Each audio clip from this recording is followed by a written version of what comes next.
তাহাজ্জুদ এমন প্রতিষেধক যেটার কাছে প্রতিটা জখমের প্রতিষেধক আছে।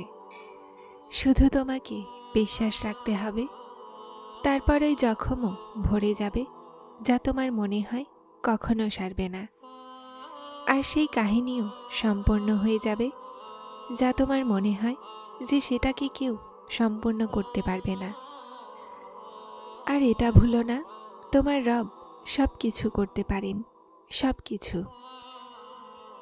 যখন তুমি তোমার ঘুম কুরবানি করে তার সাথে সাক্ষাতের জন্য উঠে দাঁড়াও, তো তোমার প্রথমে সাক্ষাতের জন্য মজুদ হন আর ফেরেশতাদেরকে হুকুম দেন, ব্যবস্থা করো শুকরিয়ার পুরস্কারের, তৈরি রাখো কুন ফায়াকুনের পুরস্কার।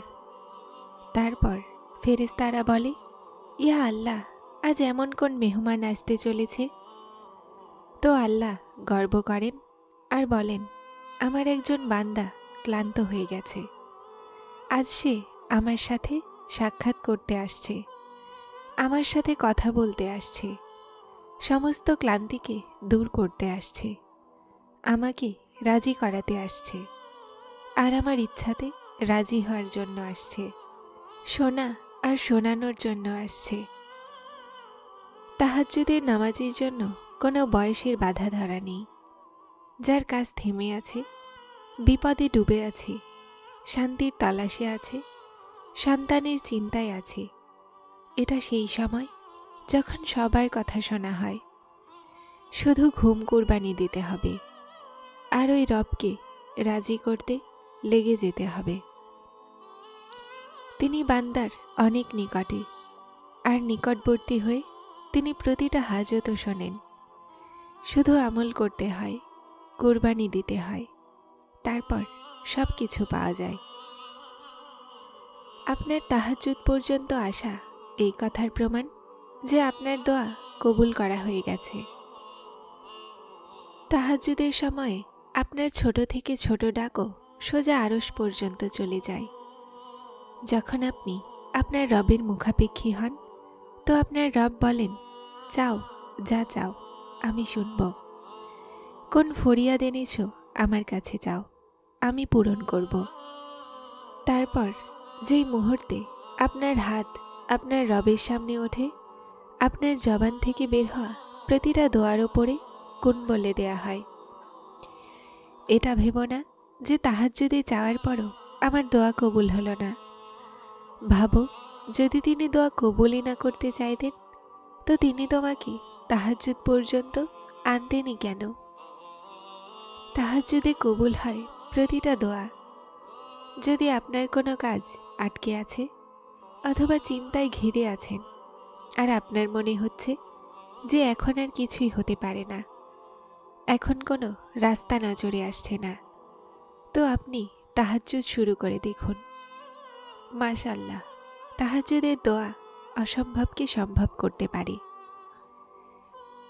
সে জিনিস যা আপনার এখন মনে হয় যে এই সমস্যার এখন আর কোনো সমাধান নেই, এখন আর কিছুই হবে না, তো আপনি তাহাজ্জুদ পড়া শুরু করে দিন। আল্লাহ তাআলা কিভাবে কিভাবে আপনার সাহায্য পাঠান। তাহাজ্জুদের নামাজে আপনি সেই শান্তি পাবেন যেটার জন্য আপনি সারাদিন চিন্তিত থাকেন। সেটা অর্ধরাত থেকে পুরো দিন আপনার মেডিসিনের কাজ করবে। না কোনো চিন্তা আপনার কাছে আসবে, আর না কোনো হতাশা আপনাকে ছুঁতে পারবে। তাহাজ্জুদের কম হলেও 4 রাকাত অবশ্যই আদায় করুন। 2 রাকাত করে পড়া শুরু করুন। 2 রাকাত নফলের নিয়ত করুন তাহাজ্জুদের নিয়তে। এমন বলুন নিয়ত করার সময়, তারপর সানা পড়ুন, তারপর সূরা ফাতিহা, তারপর যে কোনো একটা সূরা পড়ে রুকুতে যান, তারপর সিজদা করুন। আপনি যত রাকাতই পড়তে চান এভাবেই পড়তে থাকুন। 2 রাকাত করে মোনাজাত করতে গিয়ে দরুদে ইব্রাহিম, তারপর সূরা বাকারার শেষ 2 আয়াত পড়ে দোয়া করুন। ইনশাআল্লাহ সমস্ত দোয়াগুলো কবুল হবে। যদি রাস্তা বন্ধ নজরে আসছে আর কদম তাহাজ্জুদের দিকে যাচ্ছে, তাহলে জেনে নাও তোমার রব তোমাকে তাহাজ্জুদের জন্য বেছে নিয়েছেন। উনি এজন্য তোমার কাছে থেকে রাস্তাগুলোকে দূর করে দেন, যেন তুমি তাকে রাজি করাতে তাহাজ্জুদ পর্যন্ত যাও। উনি চান তার বান্দা রাতের নীরবতায় তার সামনে দাঁড়াক, আর তিনি যেন শান্তিতে রাতের নিস্তব্ধতায় নিজের বান্দাকে শুনতে পারেন। জলদি তোমার শুনে নিতেন, তাহলে কি তুমি তাহাজ্জুদের মজা নিতে পারতে? তার ভালোবাসার, তার কবুলিয়তের গুরুত্ব বুঝতে পারতে? তাহাজ্জুদের সিজদা সবার নসিব হয় না, আর তাহাজ্জুদ প্রিয় ইবাদত, আর আল্লাহর প্রিয়দেরই নসিব হয়। তাহাজ্জুদে চাওয়া দোয়া রদ হয়ে যায়, এটা তো একদম অসম্ভব কথা। তুমি তাকে রাজি করানোর জন্য তোমার ঘুম কোরবানি করো, আর তিনি না শোনেন, এটা তো অসম্ভব কথা।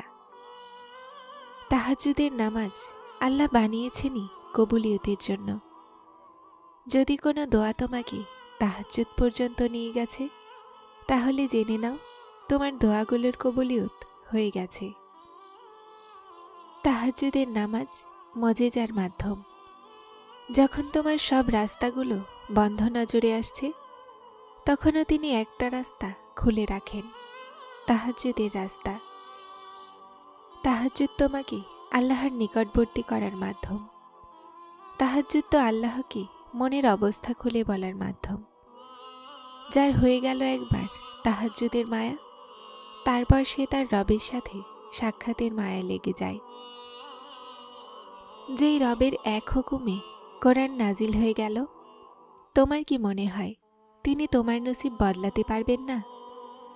সেই যিনি রাতকে দিনে, অন্ধকারকে আলোতে বদলাতেও সক্ষম, তোমার কি মনে হয় তিনি তোমার দুঃখকে সুখে বদলাতে পারবেন না? সেই যিনি পাথর থেকে পানি বের করতে পারেন, তোমার কি মনে হয় তিনি না পাওয়াকে পাওয়াতে বদলাতে পারেন না?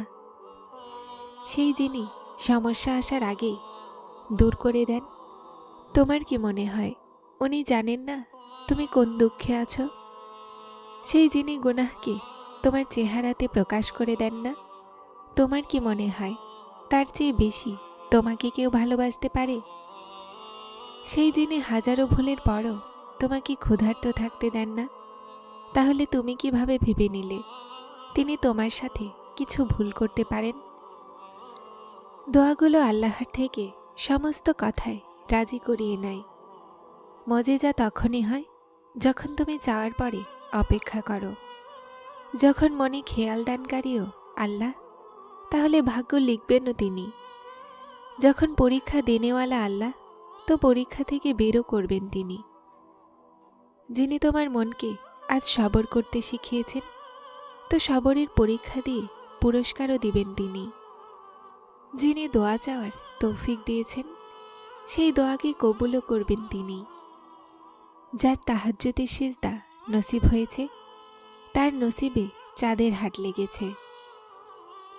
যিনি তোমার নসিব লিখে দিয়েছেন, দোয়ার মাধ্যমে সেই নসিবকে বদলাবেনও তিনি। শোনো, তোমার চাওয়ার আগে আল্লাহ চান, কেননা তুমি তো চাইতেও পারবে না যতক্ষণ আল্লাহ না চান। তাহলে তুমি এটা কিভাবে ভেবে নিলে যে তিনি তোমার চাওয়াকে তার চাওয়ায় বদলাবেন না? শোনো, যদি তোমার বারবার চাওয়ার পরও তোমাকে না দিচ্ছেন, তাহলে তিনি তোমাকে বারবার শুনতে চান, কেননা তার তোমার চাওয়া পছন্দ হয়ে গেছে। যারা চ্যানেলটিতে নতুন এসেছেন, তারা সাবস্ক্রাইব করে হেদায়েতের সাথে থাকুন। আসসালামু আলাইকুম।